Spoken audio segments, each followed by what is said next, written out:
देखिए, विदेश व्यापार नीति, फॉरेन ट्रेड पॉलिसी, ये अब हम डिस्कस कर रहे हैं। तो यहाँ पे 1 अप्रैल 2023 से न्यू फॉरेन ट्रेड पॉलिसी 23 लागू की गई है। Basically what foreign trade policy is, विदेश व्यापार नीति क्या है? विदेश व्यापार क्या है? बेसिकली माल और सेवाओं का इंपोर्ट एक्सपोर्ट ही विदेश व्यापार है, जो दूसरी कंट्रीज के साथ आप कर रहे हो। तो foreign trade policy is basically a set of guidelines regulating our foreign trade.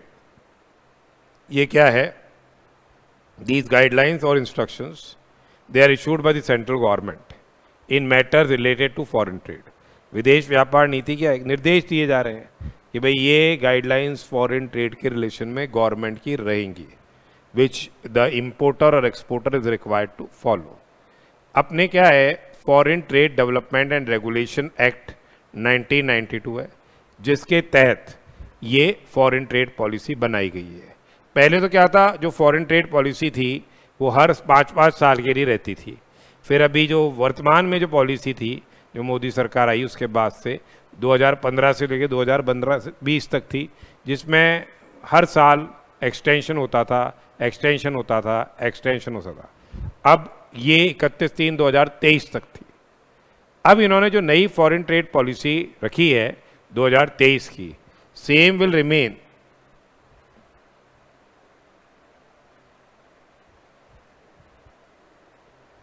To be in force जब तक कि इसको रिसाइन नहीं करें। और रेगुलर कोर्स में इस फॉरेन ट्रेड पॉलिसी के अंदर क्या है? They will be carrying out the amendments. Amendments तो नोटिफिकेशंस के माध्यम से होते ही हैं, ठीक है। तो अब फॉरेन ट्रेड पॉलिसी बेसिकली क्या है? ये सेट ऑफ गाइडलाइंस है issued by the government in matters related to foreign trade. 1/4/2023 से नई फॉरेन ट्रेड पॉलिसी आ गई है। हमारे को इसमें देखो, बेसिकली जो आपको एग्ज़ाम के पॉइंट ऑफ व्यू से याद रखना है ना, एक तो जो आपके एक्सपोर्ट की इंसेंटिव स्कीम्स है, ये याद रखनी है। एक तो जिसमें आ गई रेमिशन of duties and taxes on exported product scheme, RODTEP scheme, ये याद रखनी है। एक ये रेमिशन ऑफ, इसमें ड्यूटी क्रेडिट स्क्रिप्ट आपको मिलती है। ड्यूटी ड्रॉबैक स्कीम आप ऑलरेडी पढ़ चुके हो कस्टम्स के अंदर, तो इसमें तो अलग से कुछ ज़्यादा पढ़ना नहीं है ड्यूटी ड्रॉबैक स्कीम में। उसके अलावा हमारे है एडवांस ऑथराइजेशन की स्कीम और ड्यूटी फ्री इंपोर्ट ऑथराइजेशन की स्कीम। एडवांस ऑथराइजेशन की scheme, duty free import authorisation scheme, advance authorisation है और ड्यूटी फ्री इंपोर्ट ऑथराइजेशन की स्कीम है। एक है हमारे export promotion capital good scheme, एक हमारे export promotion capital good scheme EPCG scheme है। उसके अलावा हमारे पास ये हो गया, ये हो गया, ये हो गया, ये हो गया, ये हो गया। एक स्टेटस होल्डर्स है, जिस पे एग्जाम में क्वेश्चन आ सकता है। कुछ 100% EOUs, ESTP, STP, BTP की स्कीम्स है, वो पढ़ेंगे हम। तो बेसिक फोकस आपका एक्सपोर्ट ओरिएंटेड स्कीम्स पे रहना चाहिए। ज़्यादातर क्वेश्चन मल्टीपल चॉइस जो आपके MCQ बेस्ड क्वेश्चंस हैं उसमें आ सकते हैं। तो foreign trade policy is a set of guidelines और instructions which is issued by central government in matters related to import and export of goods in India, that is foreign trade. जो main legislation है concerning foreign trade is the Foreign Trade Development and Regulation Act 1992. Foreign trade policy incorporates provisions relating to import and export of goods and services 1/4/2023 से ये प्रभावी हुई है and shall continue to be in operation जब तक कि इसको amend नहीं किया जाए, ठीक है, तब तक ये प्रभावी रही। Now what are the 4 pillars of the foreign trade policy? So focus जहाँ यहाँ से क्या है, जो पहले इंसेंटिव्स दिए जाते थे उसकी जगह अब टैक्स रेमिशन दिए जाएंगे इन फॉर्म ऑफ से ड्यूटी क्रेडिट स्क्रिप्ट्स, ठीक है। और greater trade facilitation through technology, automation and continuous process री engineering, export promotion through collaborations, जैसे एक्सपोर्टर्स हो गए, स्टेट्स हो गए, डिस्ट्रिक्ट हो गए। फोकस ऑन एमर्जिंग एरियाज जैसे ई कॉमर्स एक्सपोर्ट्स हो गए, developing districts as export hubs and streamlining SCOMET policies. जो content of foreign trade policy की जब हम बात करते हैं तो फॉरेन ट्रेड पॉलिसी में 11 चैप्टर्स है, गिविंग बेसिक पॉलिसी। उसके अलावा हैंडबुक ऑफ प्रोसीजर्स है containing 9 chapters covering the procedural aspects of the policy। ये हो गया हैंडबुक ऑफ प्रोसीजर्स से। अपेंडाइसिस एंड आयात निर्यात फॉर्म्स है containing various appendices and forms relating to import export। अपेंडाइसिस हैं, आयात निर्यात फॉर्म्स। फिर है आपके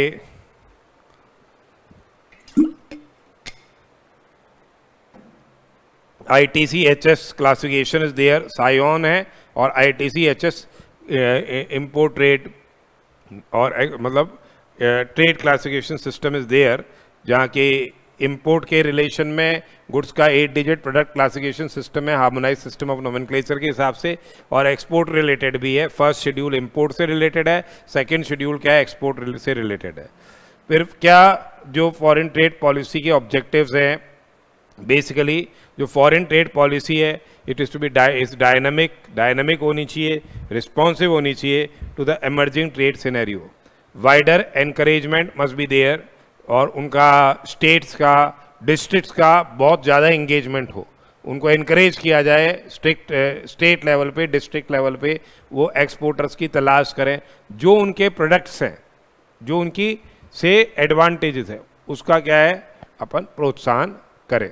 तो बेसिकली भाई ये हमारे हैंडीक्राफ्ट है, किसी के हैंडमेड गुड्स है, किसी के कोई लेदर प्रोडक्ट्स है, किसी के कोई अलग से प्रोडक्ट्स है, उन चीज़ों को क्या है सिल्क रिलेटेड, ऐसे क्या है उन प्रोडक्ट्स को क्या है अपन उनका जो एक्सपोर्टर्स लोगों को प्रोत्साहित करें basically for promoting exports. Then focus on से ई कॉमर्स एक्सपोर्ट्स, बेसिकली अब काम क्या है डिजिटल इकोनॉमी आ गई है, सब चीज़ डिजिटल चल रही है, तो ई कॉमर्स एक्सपोर्ट के माध्यम से तब इन्होंने 10 लाख रुपए पर कंसाइनमेंट इसकी वैल्यू कर दी है। अब ई कॉमर्स एक्सपोर्ट के माध्यम से आप एक्सपोर्ट कर सकते हो to streamline processes and make it easier for exports to grow in e commerce space. Then sector specific targets to achieve $1 trillion merchandise export and $1 trillion service exports by 2030. Consultative mechanism to resolve issues of trade and industry. Dispute जो resolution mechanism रहे वो भी online रहेगा and with proper consulting. Work towards basically we want to recognize Indian rupees as a global currency. उसमें settlement हो तो working towards what making Indian rupees a global currency and facilitating basically international trade settlement in Indian rupees, facilitating international trade settlement in Indian rupees and restructuring of Department of Commerce to make it future ready. Then Director General of Foreign Trade basically is an attached office of the Ministry of Commerce and Industry, Government of India. It formulates, controls and supervises the foreign trade policy. This is the administrative framework. DGFT is the final authority.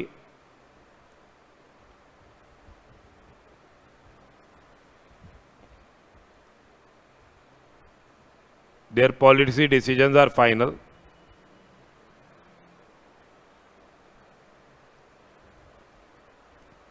Then we are having other authorities involved in administration, that is Central Board of Indirect Taxes and Customs, Reserve Bank of India and State GST departments.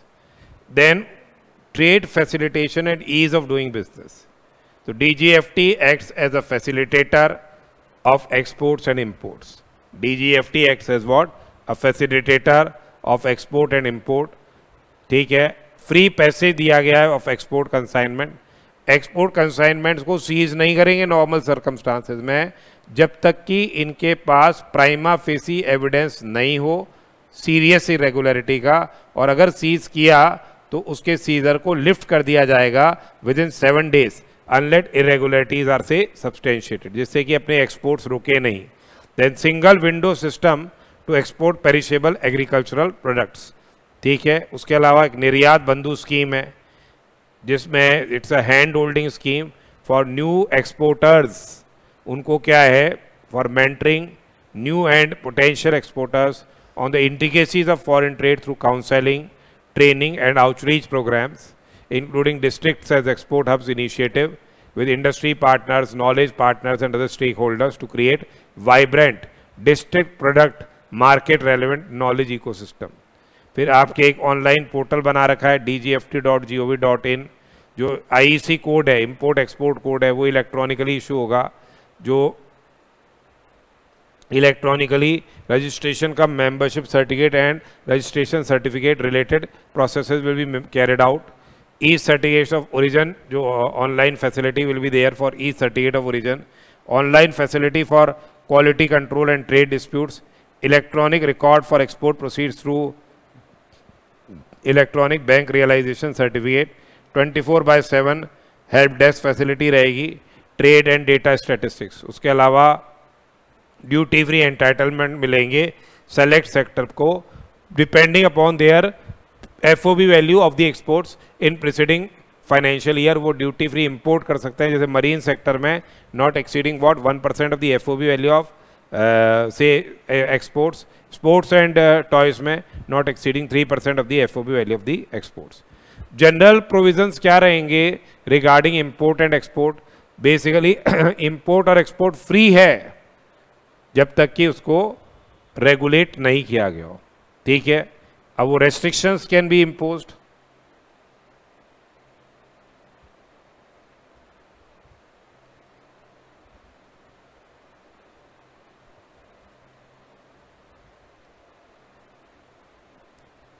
जिसके लिए आपको क्या है, licences will be required.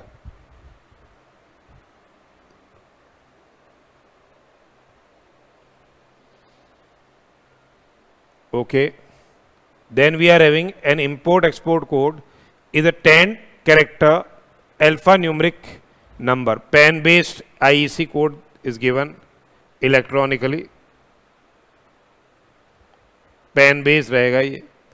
ठीक है, इस IEC code को आपको क्या है, हर ईयर ईयरली इसका अपडेशन करना है बाय 30 जून। अगर आपने इसको अपडेट नहीं किया तो same will be deactivated and will be activated again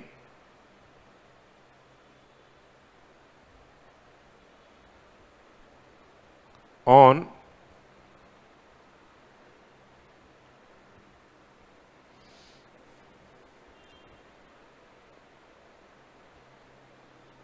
ये अभी दोबारा से एक्टिवेट हो जाएगा, एक्टिवेटेड अगेन ऑन से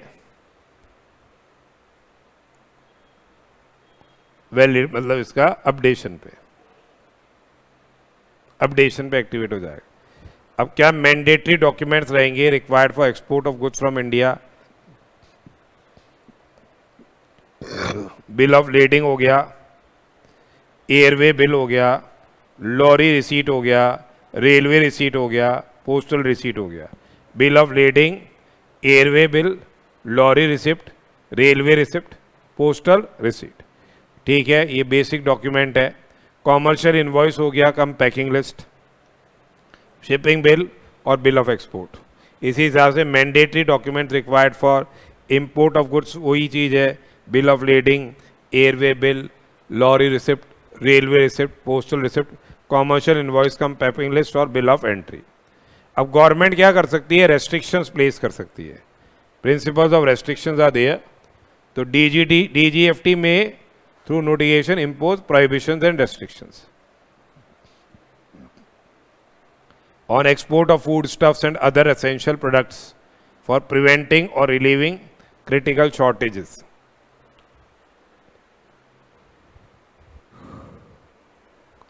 ये कारण एक बार देख लेना, जैसे for safeguarding country's external financial position.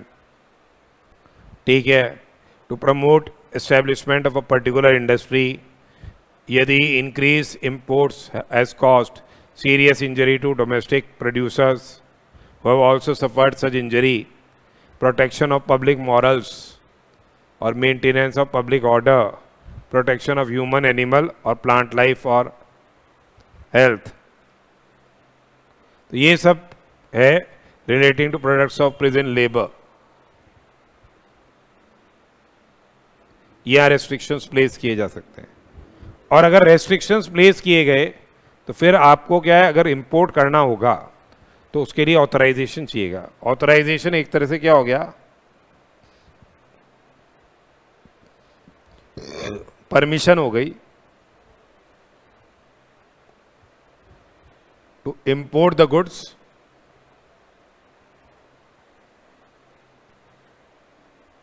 mentioned in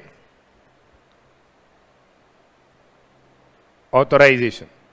So authorization means permission in terms of Foreign Trade Development and Regulation Act to import or export goods, import or export issued by DGFT. Now authorization basically is not a right.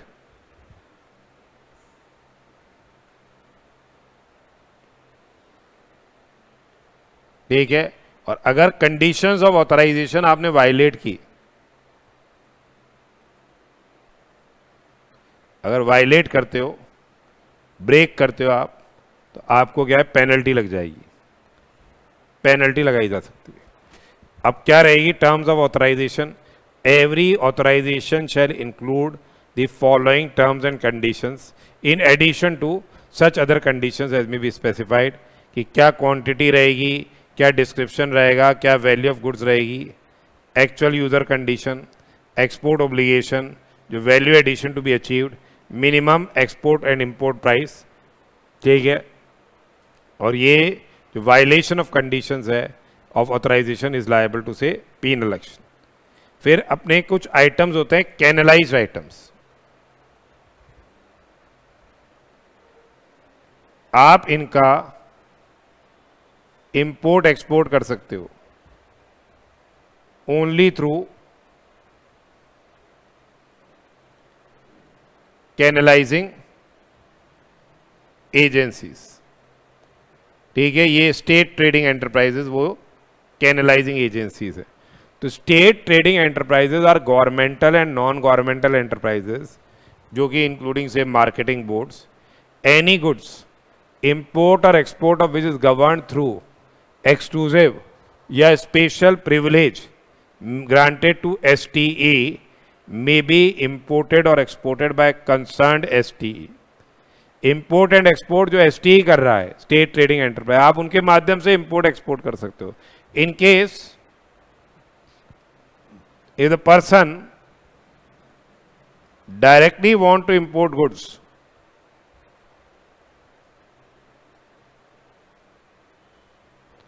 उसको क्या करना पड़ेगा, उसको authorisation लेना पड़ेगा. उसको क्या करना पड़ेगा, उसको ऑथराइजेशन लेना पड़ेगा.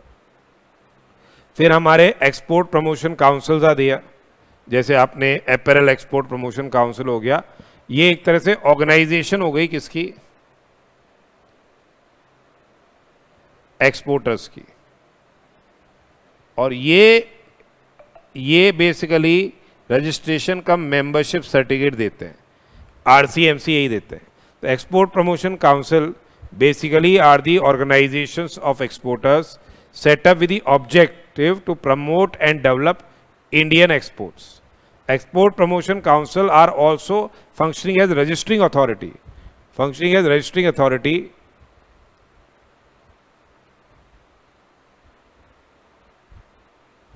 ठीक है.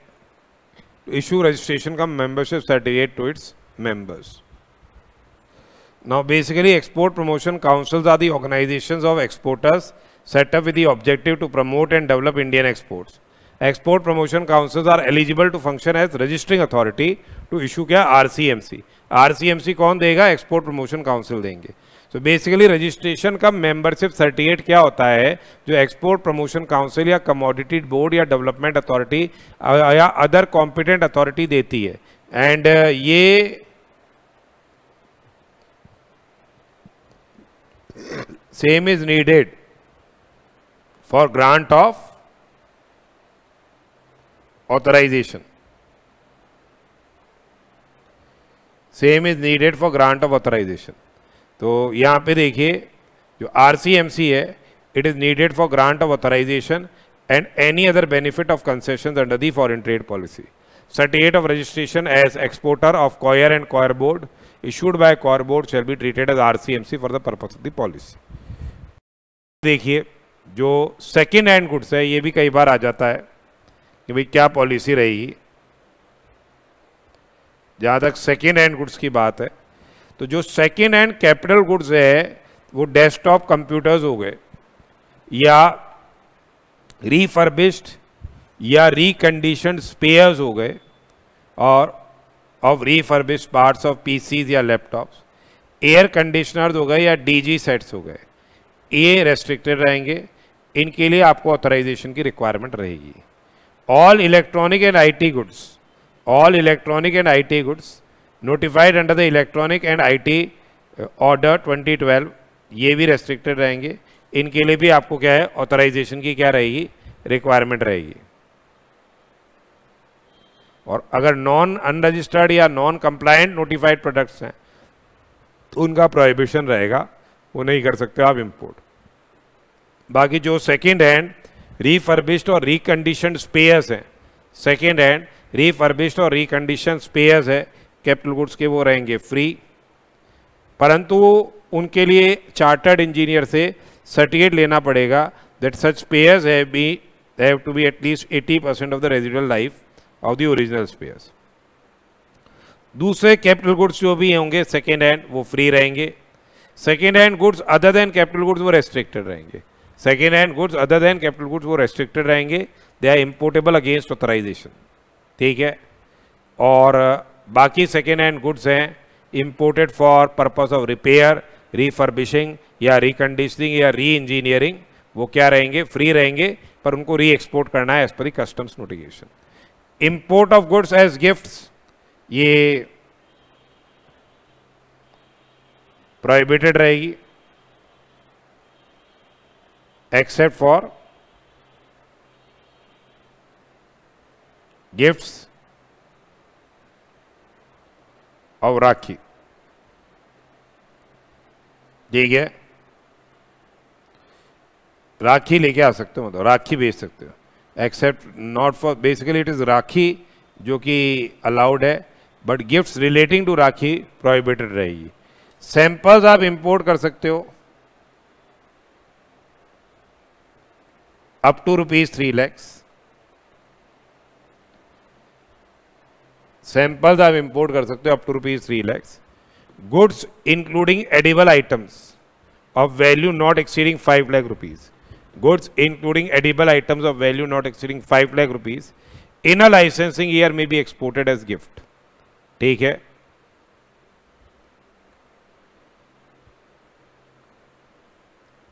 Then export through courier or courier services or post, so export through a registered courier service or foreign post office, export through registered courier service or say foreign post office is permitted as per the notification issued by the Department of Revenue। So basically 10 lakh रुपए पर consignment अब allow कर दिया है, 10 लाख रुपए पर consignment आपका allowed है। अब बात आती है डिनोमिनेशन ऑफ एक्सपोर्ट कॉन्ट्रैक्ट्स, इस पे भी एग्जाम में क्वेश्चन आया हुआ है। जो एक्सपोर्ट कॉन्ट्रैक्ट्स है वो आप फॉरेन करेंसी में डिनोमिनेट करो, इंडियन रुपीज में डिनोमिनेट करो, but payment must be received in convertible foreign exchange, ठीक है। All export contracts and invoices they shall be denominated either in freely convertible currency और इंडियन रुपीज, पर export proceeds है वो freely convertible foreign currency में आनी जरूरी है।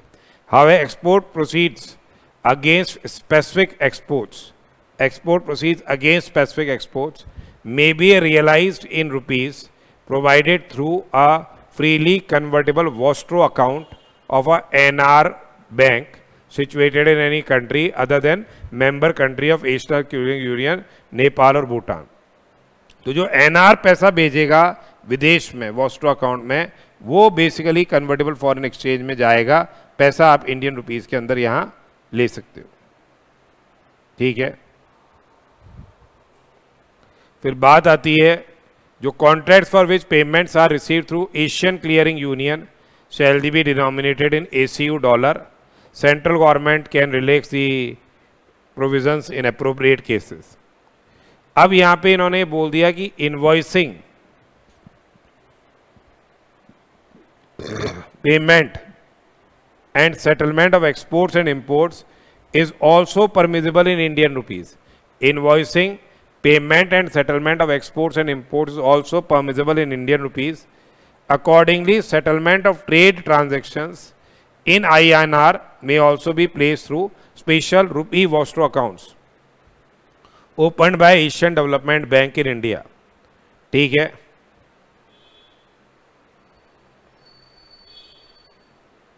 बेसिकली जो इंडियन इंपोर्टर्स हैं,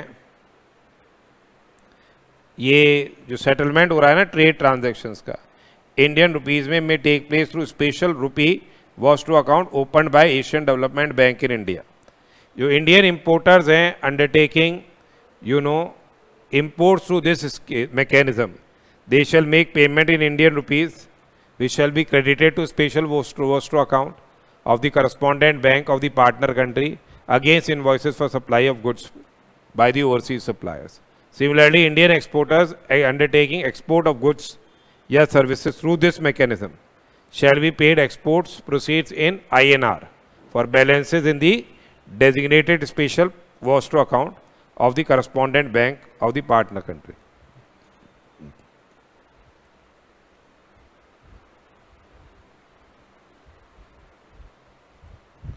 Then एक ऑब्जेक्टिव है कि अपने को जो डिस्ट्रिक्ट्स हैं, डिस्ट्रिक्ट्स को डेवलप करना है एज एक्सपोर्ट हब। हर डिस्ट्रिक्ट का जो सबसे बढ़िया प्रोडक्ट्स हैं वर्ल्ड नोन, उनको बनाना है, वर्ल्ड वाइड उनको बनाना है कि हाँ हम ये कर सकते हैं। उसके लिए एक डिस्ट्रिक्ट एक्सपोर्ट प्रमोशन कमेटी बनाई जाएगी जिसमें कलेक्टर लेवल का आदमी बैठेगा और जो रीजनल अथॉरिटीज़ हैं उनके बैठेंगे। So to galvanize districts of the country to become export hubs by identifying products and services with export potential in district, addressing bottlenecks for exporting these products or services, supporting local exporters or manufacturers to scale and find potential buyers outside India with the aim of promoting exports, manufacturing and services industry in district. इसके लिए district promotion export promotion committee बनाई जा रही है। ठीक है, each district shall constitute a district export promotion committee जो कि चेयर्ड बाय कलेक्टर होगी, DM होगी या DC होगी, और एक्शन प्लान्स बनाए जाएंगे, डिस्ट्रिक्ट एक्सपोर्ट एक्शन प्लान बनाए जाएंगे जो भी उनके हाई पोटेंशियल प्रोडक्ट्स होंगे, सर्विसेज होंगे, उसके रिलेशन में।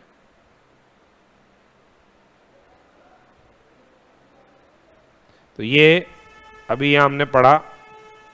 अब हम आगे एक्सपोर्ट प्रमोशन स्कीम्स कल आगे डिस्कस करेंगे।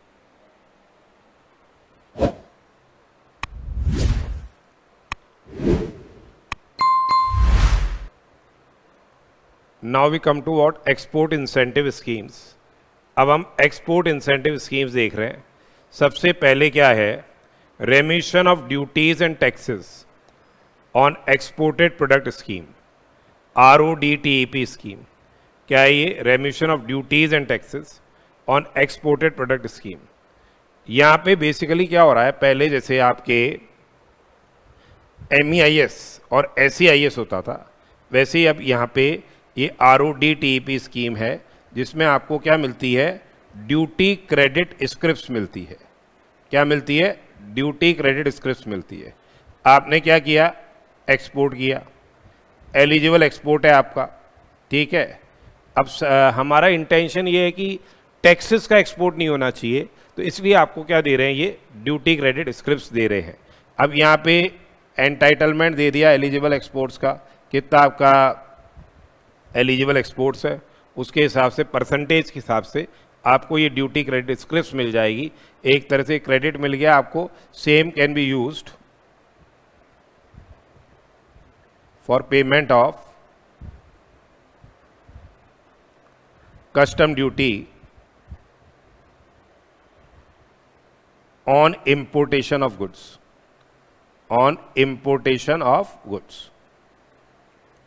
ठीक है, तो देखिए ये 1/1/2021 से government has introduced a new scheme for रेमिशन of duties and taxes on exported product scheme, RODTEP scheme for eligible export of goods.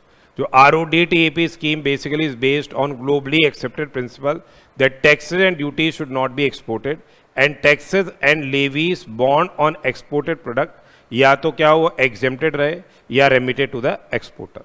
अब यहाँ पे basically ये scheme जो है it seeks refund to the exporters the embedded central, state and local duties and taxes that were so far not being say rebated या refunded। आपको क्या मिल रहा है, central, state and local duties और taxes का basically क्या मिल रहा है, रिफंड एडमिसिबल हो रहा है।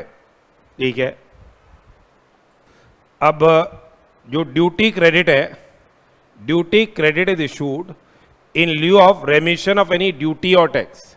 ड्यूटी क्रेडिट आपको जारी किया जा रहा है, duty credit is issued in lieu of से रेमिशन और टैक्स,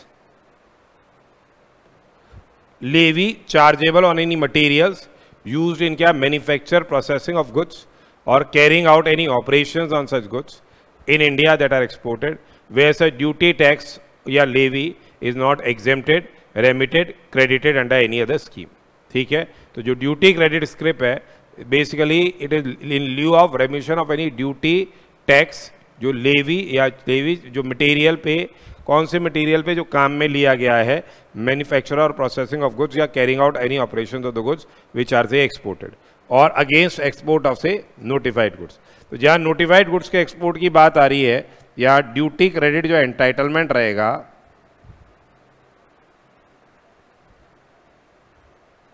वो रहेगा लोअर ऑफ, पहला क्या हो गया, जो FOB वैल्यू ऑफ एक्सपोर्ट्स है,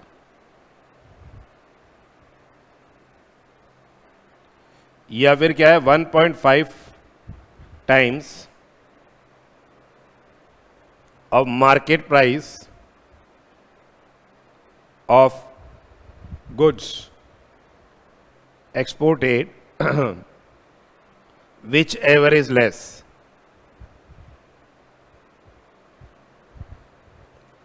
विच एवर इज लेस, ठीक है। तो value of the said goods for calculation of duty credit is to be allowed under the scheme shall be the declared export FOB value of the said goods, declared export FOB value of the said goods, या 1.5 times of the market price of the goods, say whichever is say less। अब यहाँ पे जो refund है it is in form of duty credit which would be credited in the electronic credit ledger maintained under the customs we have seen। तो customs के अंदर जो electronic credit ledger है उसमें क्रेडिट हो जाएगा इस क्रेडिट स्क्रिप्ट का, और ये स्क्रिप्ट आप बेसिक कस्टम ड्यूटी को पेमेंट करने के लिए काम में लोगे। ये स्क्रिप्ट को आप कैसे काम में लोगे, बेसिक कस्टम ड्यूटी को पेमेंट करने के लिए काम में लोगे। ये जो ड्यूटी क्रेडिट स्क्रिप्ट्स है they are freely transferable, duty credit scripts are say freely transferable and credits can be transfer to the other importers. ठीक है, उसके बाद देखिए the rebate under the scheme shall not be available, rebate under the scheme shall not be available in respect of duties and taxes already exempted या remitted या credited। फिर देखिए जो eligibility of scheme है, all exporters of eligible RODTEP export items, all exporters of eligible RODTEP export items are eligible for the scheme। ठीक है, अब यहाँ पे रिवार्ड क्या मिलेगा, जो भी आपके percentage of FOB value of exports, यहाँ पे वैल्यू पे भी कैप लगाया जा सकता है फॉर सर्टेन आइटम्स। ठीक है, या फिक्स क्वांटम के लिए भी रिबेट दी जा सकती है। अब ये ध्यान रखना है कि इन एलिजिबल सप्लाईज क्या है, यहाँ पे इन एलिजिबल सप्लाईज क्या है जिस पे रिबेट आपको ये रेमिशन आपको नहीं मिलेगा, ड्यूटी क्रेडिट स्क्रिप्ट आपको नहीं मिलेगी। बेसिकली क्या है, एक तो हो गया एक्सपोर्ट ऑफ इंपोर्टेड गुड्स, एक हो गया आपके export of imported goods in the same और substantially the same form, export of imported goods in the same या सब्सटेंशियली द सेम फॉर्म। दूसरा हो गया एक्सपोर्ट थ्रू ट्रांसशिपमेंट, दूसरा क्या हो गया, एक्सपोर्ट थ्रू ट्रांसशिपमेंट हो गया, meaning thereby exports that are originating in third country but transhipped through India, यानी माल जाएगा दूसरे विदेश में, तो भाई सीधी सी बात है, विदेश से आके विदेश जा रहा है तो यहाँ पे आपको किस बात का एंटाइटलमेंट। फिर exports of products which are subject to minimum export price, ये export duty, export of products which are subject to say minimum export price, ये export duty, export of products which are subject to minimum export price और say export duty. फिर है products which are restricted या prohibited, जो products क्या है restrict किए गए या प्रोहिबिट किए गए, products which are say restricted और prohibited under the foreign trade policy. फिर है products manufactured by DTA units to SEZ या say free trade warehousing zone units, products manufactured by DTA units to SEZ supply किया है SEZ या free trade warehousing zone units, products जो कि manufacture किए गए हैं in electronic hardware technology park, software technology park, यदि goods have been taken into use after manufacture, यदि गुड्स हैव बीन से taken into use after manufacture, export for which electronic documentation in ICEGATE ये generate नहीं हुआ है या non EDI ports है वहाँ पे, या products manufactured availing the benefit of notification number 32/1997 deemed exports में नहीं मिलेगा। ये लिस्ट आपको याद रखनी है क्योंकि आपको ये दे देंगे भाई ये प्रोडक्ट्स हैं, ठीक है।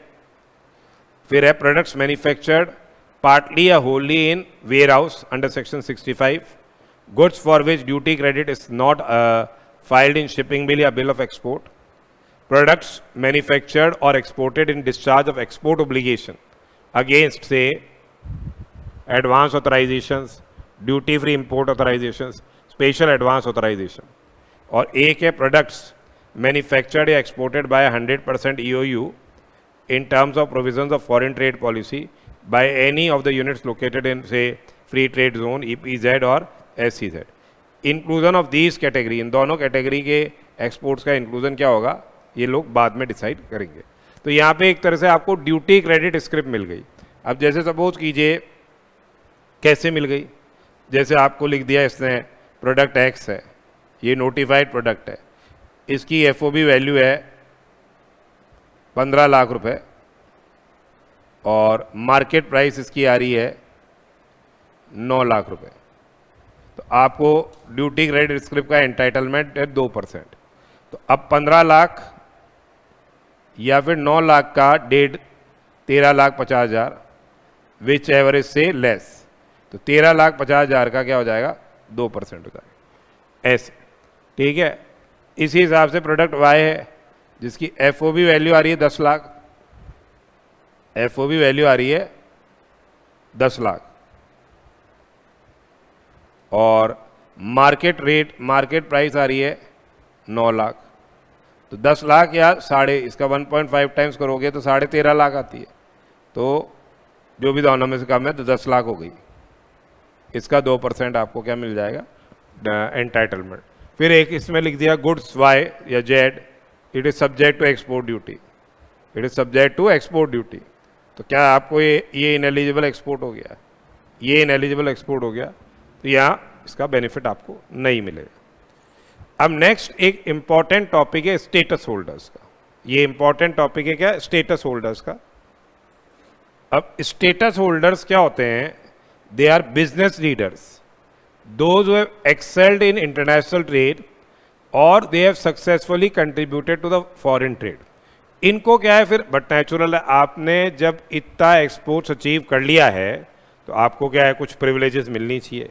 तो स्टेटस होल्डर्स को बेसिकली जो दर्जा दिया जा रहा है वो उनकी एक्सपोर्ट परफॉर्मेंस पे दिया जा रहा है। वो दर्जा है जैसे 1 star 2 star 3 star 4 star 5 star export house है, उनका दर्जा दिया जा रहा है।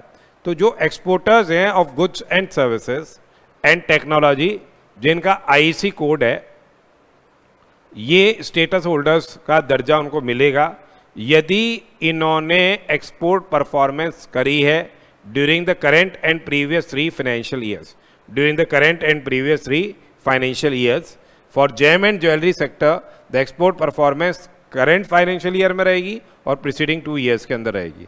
अब यहाँ पे जो एक्सपोर्ट परफॉर्मेंस है, the same is to be counted on FOB value of exports, FOB value of export earning in free foreign exchange. Deemed export के केस में क्या हो जाएगा, FOR value of exports in Indian rupees. Deemed export के case में क्या हो रहा है, FOR value of exports in Indian rupees shall be converted in US dollars at the, जो भी रेट सीबीआईसी ने दिया है, जो भी रेट क्या है सीबीआईसी ने दिया है, as applicable on the 1 April. Export performance 2 साल, ठीक है, आउट ऑफ से 4 ईयर्स। अब कौन हो गए, देखो एक तो हो गया 1 star export house, 2 star export house, 3 star export house, 4 star export house और 5 स्टार एक्सपोर्ट हाउस। तो जिनको 1 स्टार एक्सपोर्ट हाउस का दर्जा दिया गया है, कौन हो गए वो, जिन्होंने एफओबी वैल्यू या एफओआर वैल्यू कितने, 3 US million dollars, basically 3 million dollars US के एक्सपोर्ट किया हुआ हो, ठीक है, इन 2 आउट ऑफ दी 4 ईयर्स। फिर 2 स्टार में 15, 3 स्टार में 50 मिलियन डॉलर्स, फिर 200 million dollars and 800 million dollars. ये अभी रिवाइज हुआ है, ध्यान रखिएगा। अब देखो जो एमएसएमई एंटरप्राइजेस है, जो एमएसएमई है, मैन्युफैक्चरिंग यूनिट्स जिनके हैविंग आईएसओ या बीआईएस, या यूनिट्स इन नॉर्थ ईस्टर्न जो स्टेट्स है including Sikkim, union territories of Jammu and Kashmir and Ladakh, and exports of fruits and vegetables under chapter 7। इनके लिए बेसिकली क्या देखना है हमको, यहाँ पे जो डबल वेटेज दिया जाएगा, जो इन्होंने एक्सपोर्ट परफॉर्मेंस की है, to give status of 1 star export house. Suppose करो इनका जो एक्सपोर्ट टर्नओवर है, ये आ रहा है 15 लाख, 15 लाख यूएस डॉलर्स आ रहा है, तो इनको डबल वेटेज मिल जाएगा। यानी ये यूएस डॉलर क्या हो गए, 30 लैक्स हो गए, यानी ये 3 मिलियन हो गए। तो इनको क्या है, ये 1 स्टार एक्सपोर्ट हाउस का दर्जा क्या है, मिल जाएगा। अब क्या बेनिफिट्स, ये सिर्फ 1 स्टार के लिए है, ठीक है, 1 स्टार एक्सपोर्ट हाउस के लिए क्या बेनिफिट दिए जा रहे हैं, authorisation and customs clearances for imports and exports may be granted on self declaration basis. उसके अलावा इनके क्या है, जो इनपुट आउटपुट नॉर्म्स हैं, दे में be fixed on priority basis, 60 दिन के अंदर इनके इनपुट आउटपुट नॉर्म्स फिक्स किए जाएंगे। एग्जेम्पशन है from furnishing of the bank guarantee, exemption है from furnishing of bank guarantee.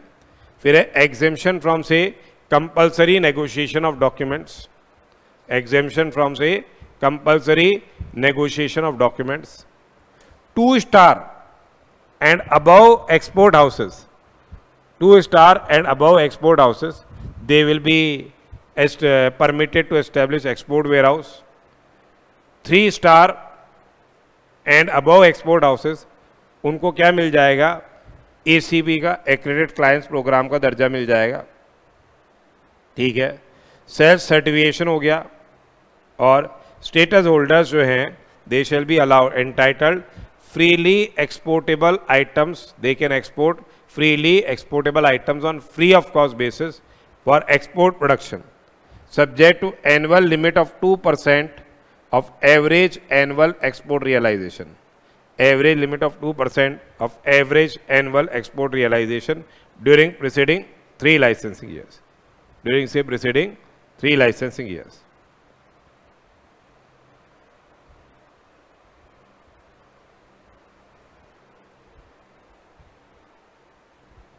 ठीक है। अब इनको स्किलिंग एंड मेंटरशिप प्रोग्राम भी इस बार जोड़ा है इन्होंने। Skilling and mentorship programme basically क्या है, जो to improve the trade ecosystem by enhancing the available skilling opportunities, status holders are being made partners in providing mentoring and training in international trade. Status holders will endeavor to provide skill upgradation training in international trade. जो 2 star export house है उसको 5 train करना है, number of trainees to train, 3 star को 10 करने हैं, 4 star को 20 करने हैं और 5 स्टार को क्या है 50 ट्रेनीज को ट्रेन करने की रिक्वायरमेंट है। फिर एक आती है हमारे क्या ड्यूटी एग्जेम्पशन स्कीम्स, जिसमें आपके क्या है एडवांस ऑथराइजेशन की स्कीम है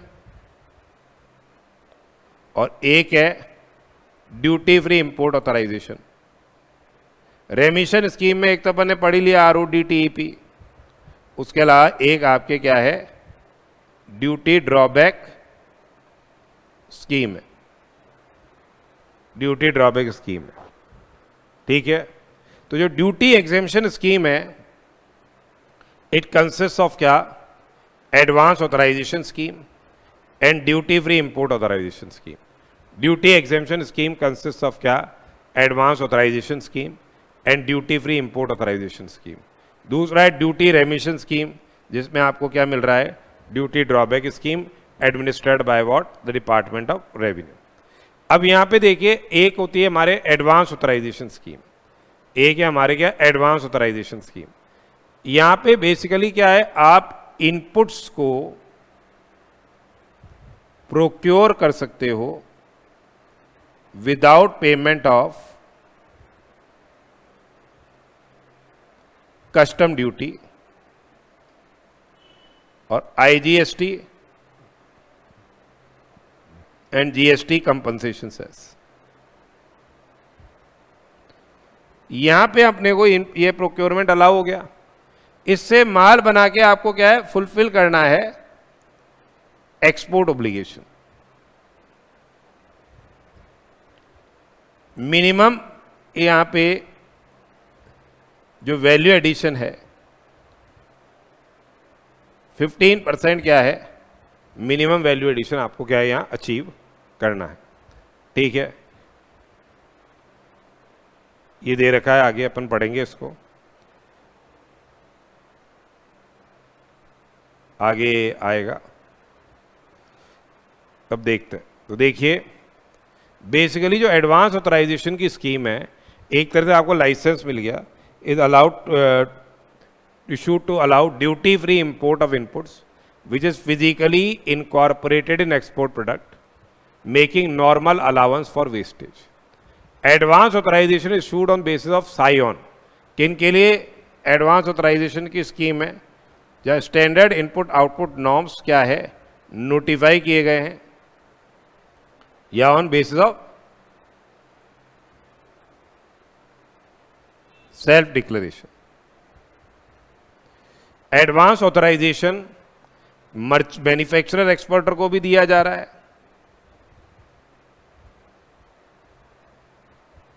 मर्चेंट एक्सपोर्टर को भी दिया जा रहा है, ठीक है।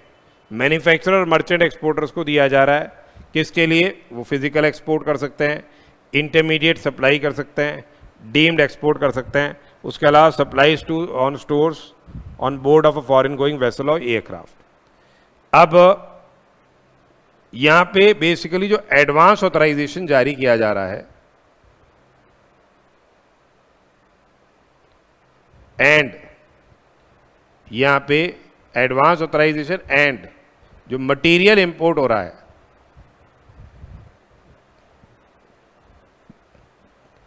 अंडर कवर ऑफ AA, ये क्या है नॉन ट्रांसफरेबल है, ये क्या है नॉन ट्रांसफरेबल है even after fulfilment of the export obligation, even after fulfilment of export obligation ये नॉन ट्रांसफरेबल है। तो ये एडवांस ऑथराइजेशन है एंड और materials imported under advance authorisation ये basically subject to actual user condition है। तो इसको अपन बोलते हैं ये क्या है एक तरह से same is subject to what actual user condition, it is subject to actual user condition. ये ट्रांसफरेबल नहीं है even after completion of the export obligation. Export obligation period specified रहेगा ठीक है। अब आपको advance authorisation for annual requirement भी दिया जा सकता है। Advance authorisation for annual requirement उन लोगों को मिलता है जिनकी एक्सपोर्ट परफॉर्मेंस रही है in at least preceding 2 financial years. तो जो भी इन्होंने पास्ट प्रीसीडिंग फाइनेंशियल ईयर के अंदर एक्सपोर्ट्स किए हैं, FOB value of physical export, FOR value of deemed export, उसका क्या रहेगा 300% रहेगा, up to 300% of the FOB value of say physical export and FOR value of deemed exports, और 1 करोड़ से विच ऐसे आयर, ये यहाँ लगना चाहिए एरो 300% पे। तो कितना हो गया ये 300% हो गया of FOB value of physical exports, FOR value of deemed export और rupees 1 crore, whichever is higher. कितना मिनिमम वैल्यू एडिशन चाहिए 15% मिनिमम वैल्यू एडिशन चाहिए। मैंडेटरी स्पेयर्स इंपोर्ट किए जा सकते हैं up to 10% of the CIF value of the authorisation. Mandatory import spares import किए जा सकते हैं up to 10% of the CIF value of authorisation. Basic custom duty exempt रहेगी, additional duty of customs exempt रहेगी, anti dumping duty and safeguard duty क्या रहेगी exempt रहेगी। CGST और SGST, IGST और GST सेस जो है, IGST और GST सेस जो है उसको भी इन्होंने क्या कर रखा है एग्जेम्प्ट कर रखा है। ठीक है,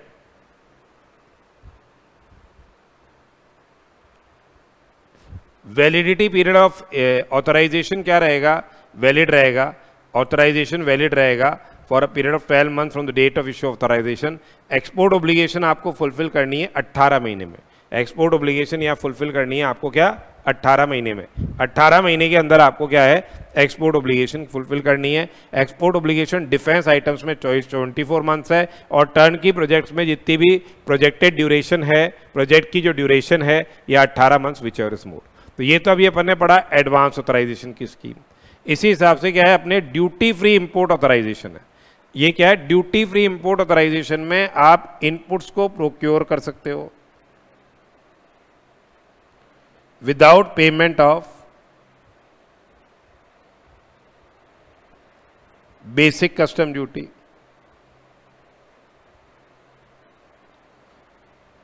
सब्जेक्ट टू फुलफिलमेंट ऑफ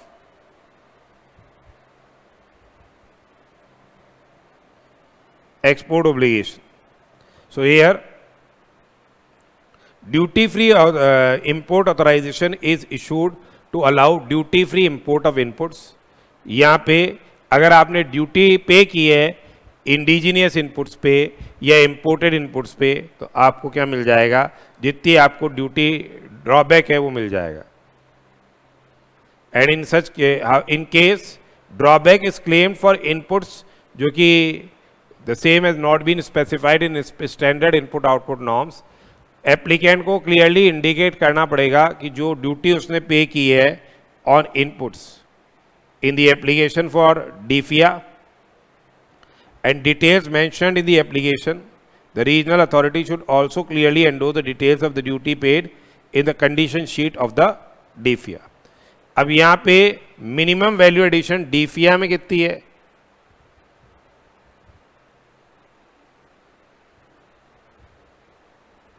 ये 20%। मिनिमम वैल्यू एडिशन क्या है 20%। And here DFIA shall be issued on post export basis for which SION has been notified. जिन पे standard input output norms notify कर दिए गए हैं, DFIA जो जारी की जाएगी वो पोस्ट एक्सपोर्ट बेसिस पे जारी की जाएगी। एक्सपोर्ट ऑब्लिगेशन वहां थी 18 महीने में फुलफिल करनी है, यहाँ 12 महीने के अंदर ये एक्सपोर्ट ऑब्लिगेशन फुलफिल करनी है। वहां ट्रांसफरेबल नहीं था AA, या ट्रांसफरेबिलिटी है। देखो ट्रांसफरेबिलिटी ऑफ DFIA है after completion of export. After completion of exports and realisation of proceeds, request for issuance of transferable DFIA may be made to the concerned regional authority within a period of 12 months from the date of export, or 6 months additional time allowed by the RBI from the date of realization of export proceeds, which I say later. ठीक है. No DFIA shall be issued for an input where SION prescribes actual user condition. ये DFIA क्या होता है? Transferable होता है. अब बात आती है हमारे पास नेक्स्ट जो अपनी स्कीम है वो क्या है? Export promotion capital good scheme.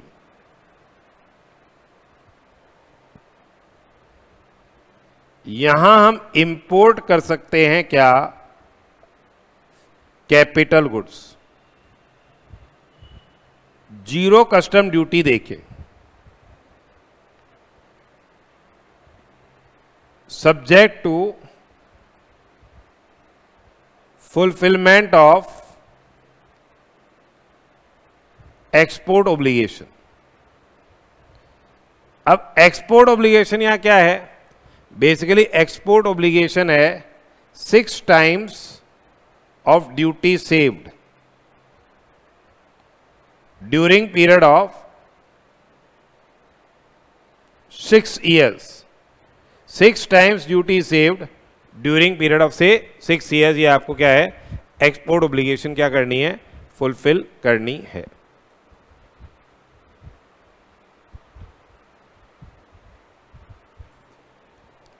So basically here they under this EPCG scheme, capital goods are imported, say without payment of custom duty, and you are required to manufacture the goods from those capital goods and fulfill the export obligation over and above the average export obligation. ठीक है. तो कौन कौन से goods क्या हैं eligible हैं यहाँ पे? कैपिटल गुड्स को जो आपके फॉरेन ट्रेड पॉलिसी के अंदर डिफाइन किए गए हैं, including CKD and SKD conditions thereof. Computer software आ गए, स्पेयर्स हो गए, मोल्स आए, डाइज है, जिग्स है, फिक्सचर्स है, टूल्स है, refractories for initial lining and spheres refractories, catalyst for initial charge. Export obligation क्या रहेगी? 6 times of the duty saved. Export obligation क्या रहेगी? 6 times of the duty saved in 6 years. और क्या रहेगा? वैलिडिटी पीरियड ऑफ ऑथराइजेशन 18 महीने रहेगा.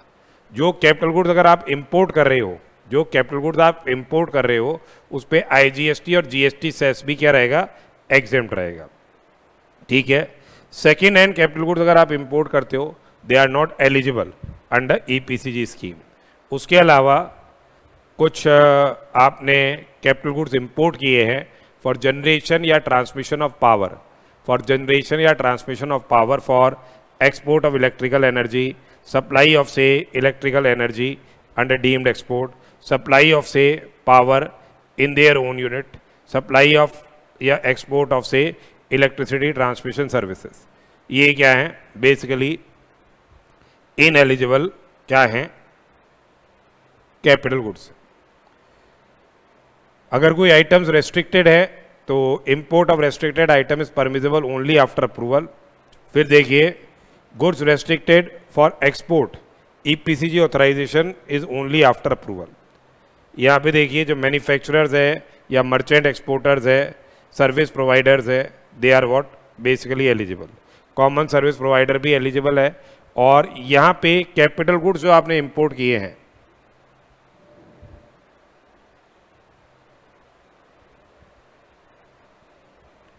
Is subject to actual user condition.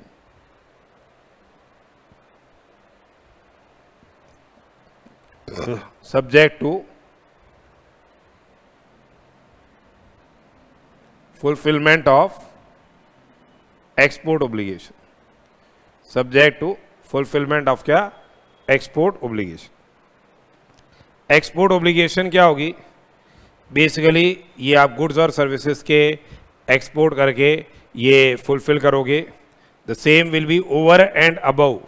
ये क्या रहेगी? Over and above the average level of exports, over and above the average level of exports which has been say achieved in preceding 3 financial years.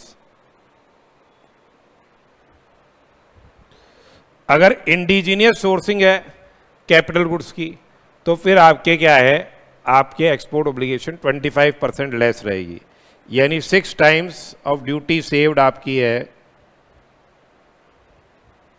Normal export obligation,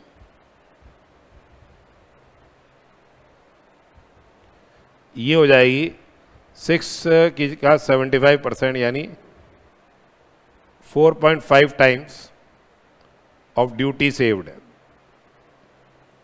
अगर ये procurement आपने domestic sourcing से किए है capital goods.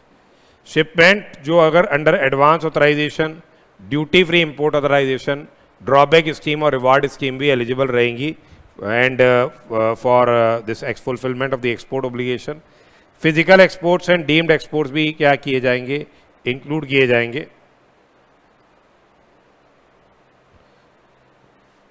Specified services में अगर पैसा आपको इंडियन रुपीज में भी मिल रहा है, the same shall also be counted for से discharge of the export obligations. यदि कोई इंपोर्ट है under EPCG scheme, export obligation रहेगी duties, taxes and cesses saved on capital goods into 6, जो भी एक्चुअल ड्यूटी सेव्ड है अमाउंट, ठीक है, ये imports under the EPCG scheme.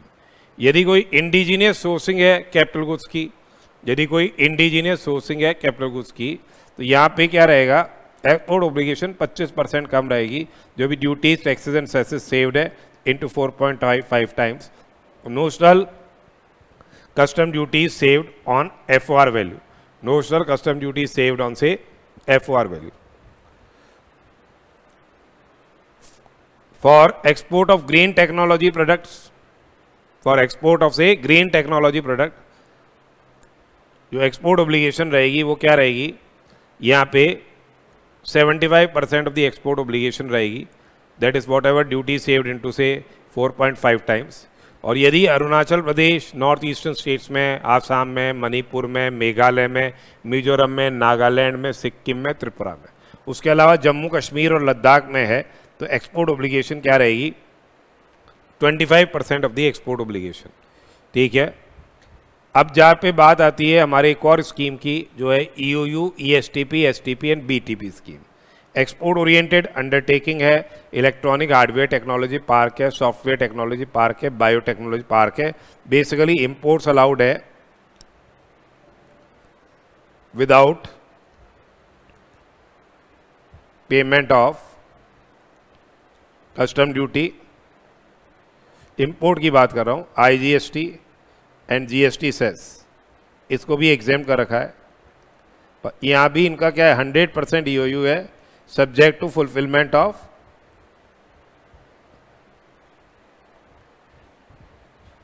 Export obligation. तो देखिए, all goods and services other than prohibited goods can be से exported. All goods and services other than prohibited goods can be exported. Export of findings like, ये तो आपको कुछ करने की जरूरत नहीं है, ठीक है। यहाँ all goods and services other than prohibited goods can be exported. अब यहाँ पे बेसिकली जो अपन प्रोक्योरमेंट कर रहे हैं, एक तो इंपोर्ट कर सकते हैं, एक domestic tariff area, bonded warehouses in domestic tariff area, और एक प्रोक्योर कर सकते हैं फ्रॉम क्या, international exhibition held in India, जो EOU, ESTP, STP, BTP unit, ये क्या कर सकती है, इनपुट्स कैपिटल गुड्स को प्रोक्योरमेंट कर सकती है, ठीक है। फिर देखिए आगे, तो ये जो इंपोर्ट है, बेसिक कस्टम ड्यूटी एग्जेम्प्ट रहेगी, एडिशनल ड्यूटी कस्टम्स एग्जेम्प्ट रहेगी, IGST और GST सेस भी एग्जेम्प्ट रहेगा। अगर DTA से प्रोक्योरमेंट करती है EOU, तो ये same will be on payment of GST and जो आपके सेस है, पर इसका refund can be claimed by the EOU।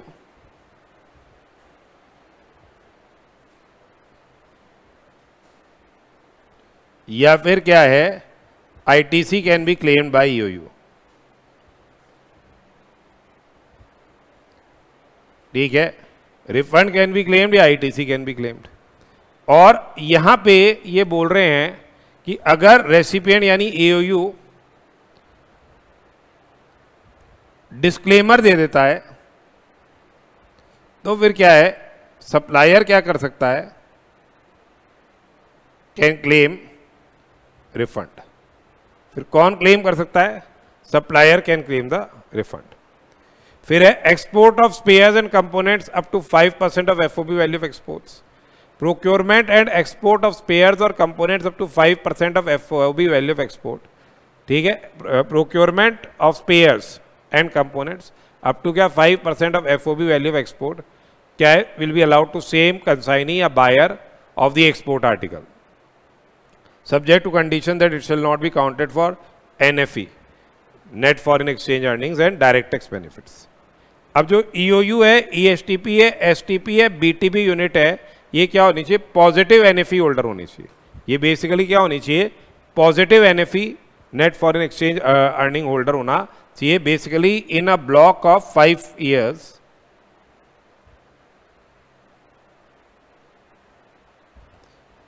NFE must be achieved।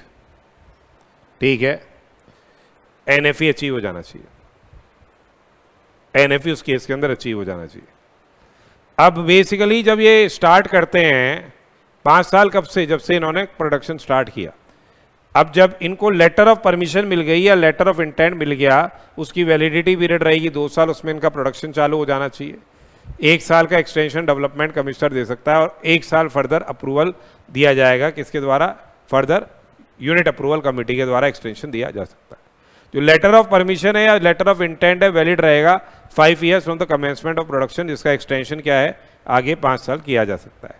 अब यह वैसे तो ईओयू में मिनिमम इन्वेस्टमेंट क्राइटेरिया 1 करोड़ का है, पर जो एग्रीकल्चर है, फ्लोरिकल्चर है, छोटी यूनिट है, aquaculture, animal husbandry, information technology, ठीक है, यहाँ पे कोई as such minimum investment criteria नहीं है।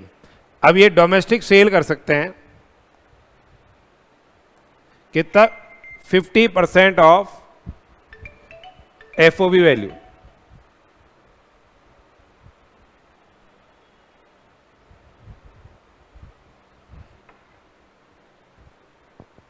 %50 ऑफ दी एफओबी वैल्यू, ये क्या है, एक्सपोर्ट्स, ये डोमेस्टिक सेल कर सकते हैं। ठीक है, अगर मोर देन 1 प्रोडक्ट है,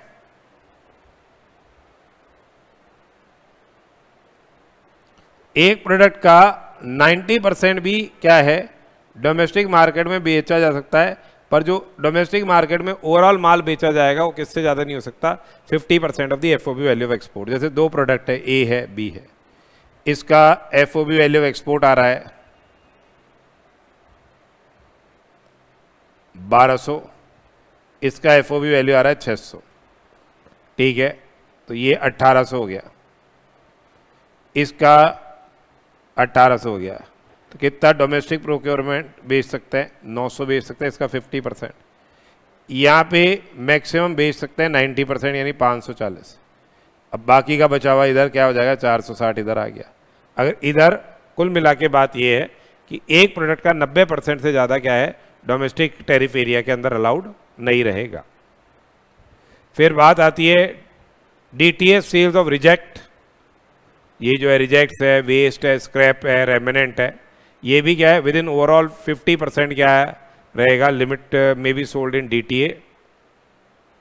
और DTA sale of rejects up to 5% of FOB value shall not be subject to से achievement of the NFE. Services की बात करें तो software for services including software units, DTA sale in any mode shall also be permissible up to क्या 50% of FOB value export या 50% of the foreign exchange earned where payment of such services received in foreign exchange। फिर है deemed exports, जो देखिए जो supplies है from DTA to EOU units shall be regarded as deemed exports and इसकी तो अब as such कोई ज़रूरत है नहीं। जो other benefits है they are exempt from industrial licensing, no 100% earnings in exchange earners foreign currency account, no bank guarantee in certain cases, 100% FDI investment.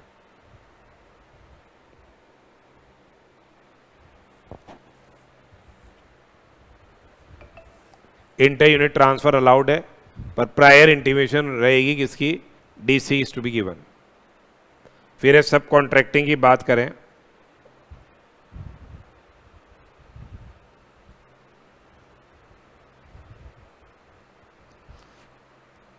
यहां सब कॉन्ट्रैक्टिंग के provisions have been made. Annual permission is required to be taken from the custom authority.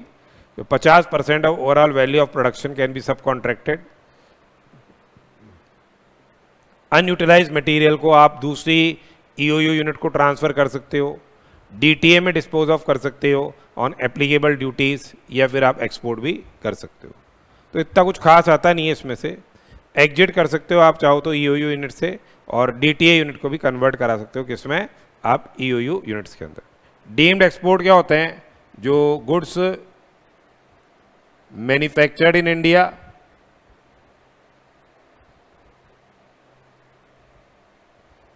and do not leave territory of India.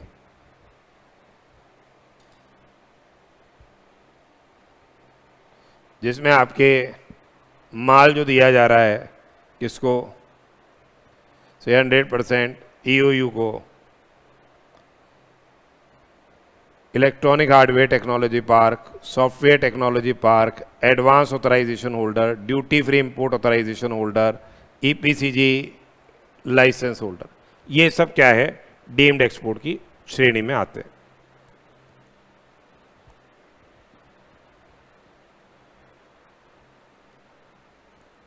ये जो अपन ने बताया ना, advance authorisation holders को, advance authorisation for annual requirement को, supply of goods to EOU वगैरह, supply of goods to EPC, supply of marine containers to EOU. तो इनको क्या मिल जाएंगे, benefits, any or all of the following benefits in respect of manufacture and supply of goods qualifying as deemed exports. Advance authorisation मिल सकता है, advance authorisation for annual requirement मिल सकता है, ड्यूटी फ्री इंपोर्ट ऑथराइजेशन मिल सकता है, deemed export drawback मिल सकता है for the basic custom duty.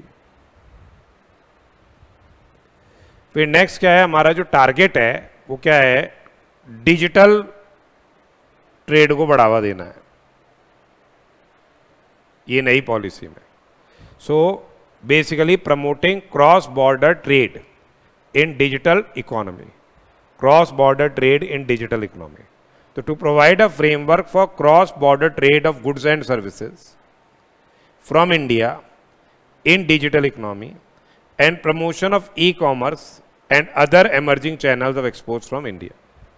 तो देखिए यहाँ पे एक्सपोर्ट थ्रू से registered courier service, foreign post office is permitted under the notifications issued under the customs act 1962. अब कोरियर एक्सपोर्ट होगा, ये अलाउ कर दिया, एनहेंस कर दिया इसकी लिमिट अप टू ₹10 lakh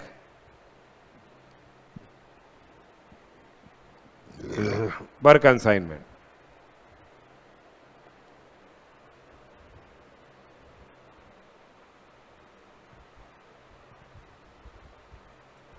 अब इंपोर्ट थ्रू से courier and service post is also allowed.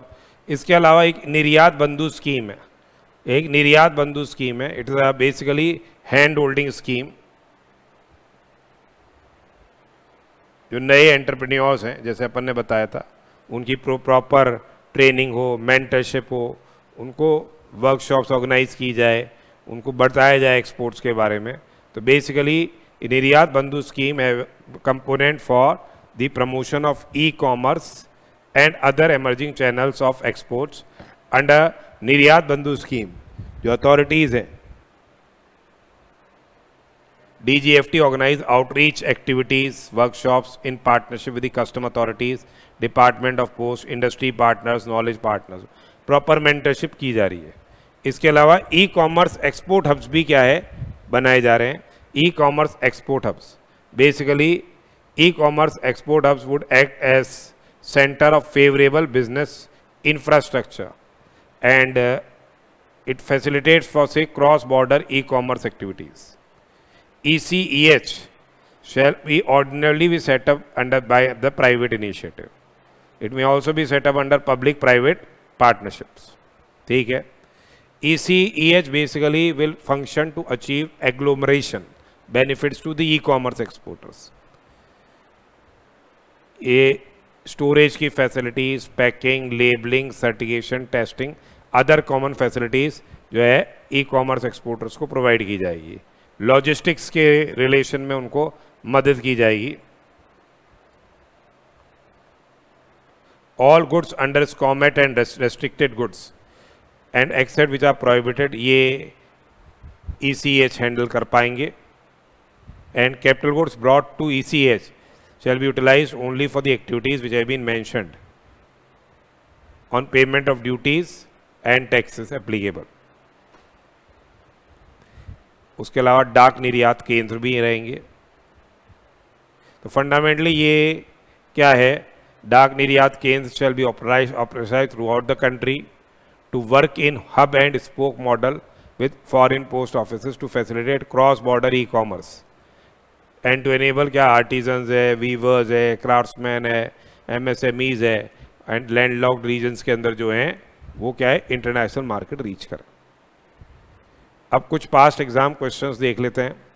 XYZ limited imported inputs without payment of duty under DFIA. DFIA में इंपोर्ट किए गए हैं. ये ड्यूटी फ्री इंपोर्ट ऑथराइजेशन होना चाहिए एक्चुअली. ये कह रहे हैं यहाँ कितना मिनिमम वैल्यू एडिशन रिक्वायर्ड है. डीफिया में 20% of CIF value of import है.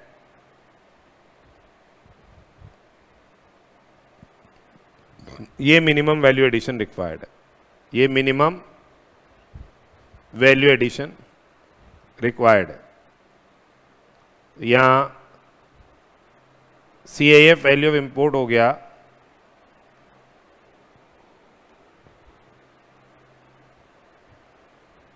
10 लाख हो गया.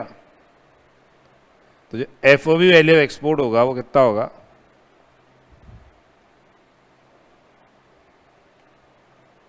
12 लाख होगा. ठीक है, FOB वैल्यू ऑफ एक्सपोर्ट क्या होगा, 12 लाख होगा. फिर नेक्स्ट देखिए, X limited has imported capital goods under EPCG scheme. X limited ने कैपिटल गुड्स इंपोर्ट किया अंडर EPCG स्कीम. जो total amount of duty saved 2 lakh है. एक्सपोर्ट ऑब्लिगेशन क्या रहेगी, 6 times of duty saved in 6 years. तो ये हो गया 2 लाख का 6 गुना, 12 लाख रहेगी इसमें एक्सपोर्ट ऑब्लिगेशन. 6 साल के अंदर इसको फुलफिल करनी है. इसके बाद देखिए, x is imported capital goods valued 10 lakh under zero duty. अब ये इंपोर्ट करना चाह रहा है स्पेयर्स. तो 10% of CIF value of imports.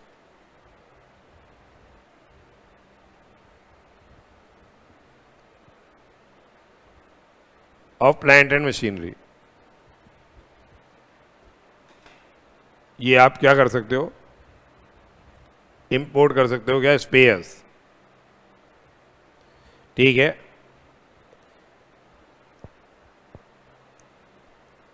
तो ये 10 लाख रुपए है, उसका 10% इंपोर्ट कर सकते हो आप स्पेयर्स.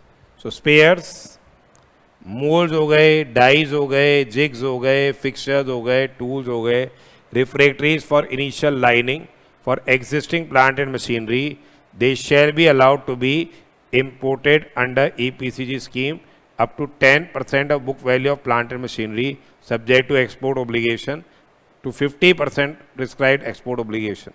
ठीक है, to be fulfilled in 6 years reckoned from the authorization issue date. Thus X can import spares up to 1 lakh under the said scheme. ठीक है, अब नेक्स्ट देखो, मिस्टर ए क्या है, एक manufactured, mister A manufactured goods in India and got a contract for supply capital goods with in India to Z export limited. holding license under EPCG. Due to some operational problem, A subcontracted supply of capital goods to M. ठीक है, with proper authorization from Measures Z Exports Limited, including Mr. M in the main contract for supply before he started supply. तो यहाँ पे क्या हुआ, A ने माल बना के देना है EPCG लाइसेंस होल्डर को, A नहीं बना पा रहा था, उसने कुछ सब कॉन्ट्रैक्ट कर दिया M को। ऑथराइजेशन जेड एक्सपोर्ट लिमिटेड से मिल गया जो कि EPCG लाइसेंस होल्डर है, और इसका नाम मेन कॉन्ट्रैक्ट के अंदर जोड़ दिया गया बिफोर सप्लाई। क्या M को डीम्ड सप्लाई डीम्ड एक्सपोर्ट का बेनिफिट मिल सकता है क्या? बोले यस। बेसिकली जो सप्लाई ऑफ कैपिटल गुड्स है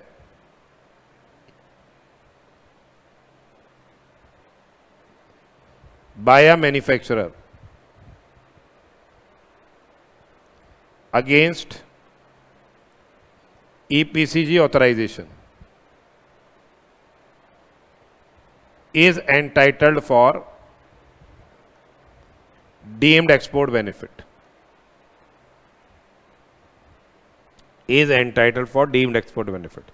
Further, supply of domestically manufactured goods by Indian subcontractor to Indian or foreign main contractor at designated project या agency site is eligible for deemed export benefit provided the name of subcontractor, जो name of subcontractor है is indicated either originally or subsequently in the main contract. ये ध्यान रखो, name of subcontractor main contract में आएगा before supply, before supply, supply के पहले subcontractor का नाम आ जाएगा।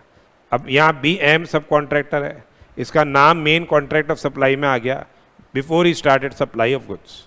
ठीक है, तो यहाँ पे क्या हो जाएगा, he will be eligible for benefit. अब नेक्स्ट देखो, ए लिमिटेड क्या है, MSME है, इसने 25 लाख पर एनम के एक्सपोर्ट्स किए हुए हैं, $25 लाख। क्या इसको स्टेटस होल्डर का दर्जा मिल जाएगा? MSME में डबल वेटेज देते हो आप, तो $25 लाख है, इसका दुगना क्या हो गया, $50 लाख हो गया। तो since it exceeds $3 million, it will be granted status of 1-star export house। 1-star export house का इसको दर्जा मिल जाएगा। अब 1-star एक्सपोर्ट हाउस कितना एक्सपोर्ट कर सकता है? 2% ऑफ जो FOB वैल्यू एक्सपोर्ट्स है।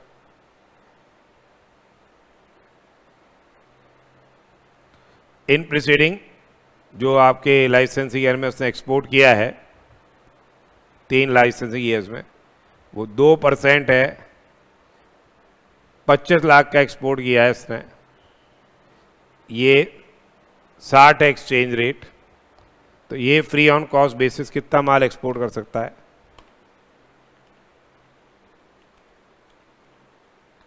30 लाख का माल ये एक्सपोर्ट कर सकता है। 30 लाख का माल ये एक्सपोर्ट कर सकता है। नेक्स्ट देखो, compute the entitlement of advance authorisation for annual requirement for exporter having export performance in past 5 years। Physical exports आ रहे हैं इसके 50 लाख रुपए और डीम्ड एक्सपोर्ट आ रहे हैं 5 लाख रुपए। तो बेसिकली इसका advance authorisation for annual requirement कितना होगा? 300% of value of FOB value of physical export plus FOR value of deemed export, और 1 crore whichever is more. तो ये 1.55 का 300% कितना हो गया? 3 गुना मतलब 1.65 करोड़ या 1 करोड़, जो भी दोनों में से ज़्यादा है। तो इसको 1.65 करोड़ का एडवांस ऑथराइजेशन मिल जाएगा एनुअल रिक्वायरमेंट से रिलेटेड, ठीक है। फिर नेक्स्ट देखो, पायल एक यूनिट, पायल कंपनी एक यूनिट लोकेटेड है एग्री एक्सपोर्ट जोन्स में, made for export of machinery is worth $30 lakhs। तो ये एग्री जोन में मतलब एग्रीकल्चर एक्सपोर्ट कर रही है, इसका क्या हो जाएगा, ये एक्सपोर्ट करना चाहती है, ये एक्सपोर्ट प्रमोशन मटेरियल, वही जो अभी ऊपर पड़ा था वैसे, वर्थ 25 लाख। $1 बराबर 50 लाख है। क्या ये एक्सपोर्ट प्रमोशन मटेरियल दे सकती है फ्री ऑन कॉस्ट बेसिस? बिल्कुल दे सकती है, यस, ये दे सकती है। इसमें कितना हो जाएगा इसका, देखो पहले तो इसको दुगना डबल वेटेज मिल गया इसको, यानी ये 60 lakhs हो गया। ये वैसे ही 3 लाख से ज़्यादा है, 3 लाख है, वैसे ही मिल जाएगा इसको तो। और इसका कितना हो जाएगा, ये 30 lakhs हो गया इंटू 50 इंटू 2%, ये माल दे सकता है ये। 30 lakhs और $US हो गए, 50 एक्सचेंज रेट इंटू 2%, यानी $, ये कितना आ गया, 30 लाख तक का माल एक्सपोर्ट कर सकता है ये पायल कंपनी, 30 लाख रुपए तक का, रुपए 30 लाख का। ये कितना माल एक्सपोर्ट करना चाह रहे हैं, 25 लाख। कर सकते हैं क्या? बिल्कुल कर सकते हैं। अब नेक्स्ट देखिए, एक ईओयू यूनिट है, इसने इंफॉर्मेशन दी relating to export and domestic clearances of various products manufactured by it. Product A है, ये 150 लाख की है। प्रोडक्ट बी है, ये 2500 लाख है।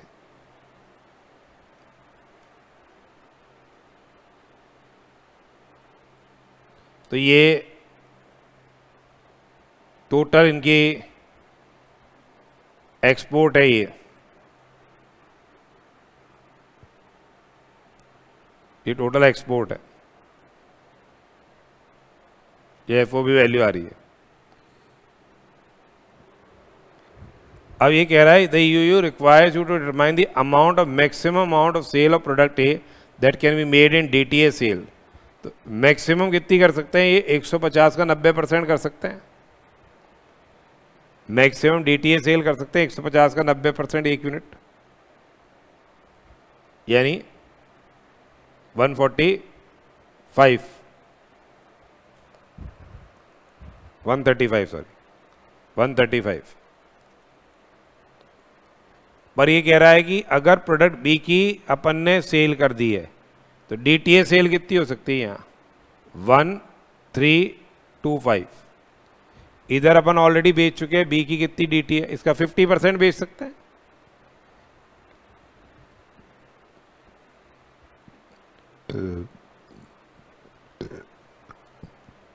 प्रोडक्ट बी आप ऑलरेडी बेच चुके हैं 1180, तो 1325 माइनस 1180 145। ये 145 नहीं बेच सकते हो क्या? नहीं बेच सकते, 90% से ज़्यादा नहीं बेच सकते इसका, यानी 135 लाख ही रहेगा यहाँ। प्रोडक्ट ए की डोमेस्टिक सेल कितनी हो सकती है? मैक्सिमम 135 लाख हो सकती है, 135 लाख से ज़्यादा नहीं होगी। नेक्स्ट क्वेश्चन देखो, determine the duty credit scrip under RoDTEP scheme. क्रिस्क्रिप 2.5% ले सकते हो, एंटाइटलमेंट 2.5% है। अब यहाँ FOB value declared in shipping bill है 15 लाख, मार्केट प्राइस है 9 लाख। तो ये एफओबी वैल्यू हो गया या 1.5 times of the market price which as से लोअर इज टेकन, 13.5 लाख लिया जाएगा, क्योंकि 9 लाख का 1.5 टाइम्स 13.5 है। ये 12 लाख है और मार्केट प्राइस 10 लाख है, तो ये 12 लाख होगा। ये एफओबी वैल्यू ऑफ एक्सपोर्ट्स आ रहे हैं इनके, जो एंटाइटलमेंट के लिए। Export of imported goods ineligible रहेंगे, export which are subject to export products which are subject to export duty, ये भी इनएलिजिबल रहेगा। तो टोटल एलिजिबल एक्सपोर्ट्स कितने हो गए इसके? 25-50 हो गए, इसका 2.5% आपको क्या हो जाएगा? एलिजिबल हो जाएगा। इस तरह के क्वेश्चन एग्जाम में आ सकते हैं, करके जाइएगा। फिर ये पूछ रहे हैं explain the conditions of redeeming the authorisation under DFIA. अब जब after fulfilment of export obligation,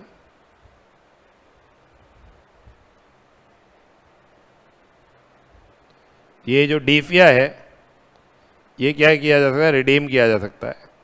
तो बेसिकली जो इनपुट्स आपने मेंशन किए हैं अंडर डीफिया, उनका जो डिस्क्रिप्शन है एंड जो आपके शिपिंग बिल में नाम आ रहा है वो क्या रहना चाहिए, सेम में रहना चाहिए। So it is necessary that the inputs actually used in manufacture of export product should be imported under authorization। जो input actually import किए गए हैं, ये use किए गए हैं export product में for redeeming the authorization। input procure किए और फिर input जो export के लिए, name और description जो input का DFIA में है must match with the shipping bill। for the quantity of input to be allowed under DFIA shall be in same proportion to the quantity of input actually used or consumed। ठीक है। अब next question देखिए, star export house wishes to import goods which are exempt under the foreign trade policy subject to fulfillment of the export obligation। पर custom notification अभी जारी नहीं हुआ है, कस्टम नोटिफिकेशन जारी नहीं हुआ है, तो क्या ये इंपोर्ट कर सकता है क्या? बोला नो। एग्जेम्पशन जो कि under FTP can be taken only when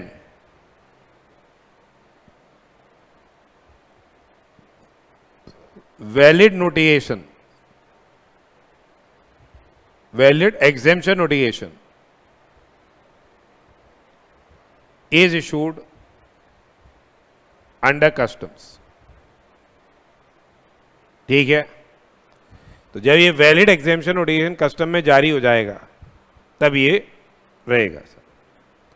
फिर एक देखिए, Nirav Shah use some duty paid inputs for manufacture of export products, rest inputs he want to apply for advance authorisation. क्या वो कर सकता है क्या?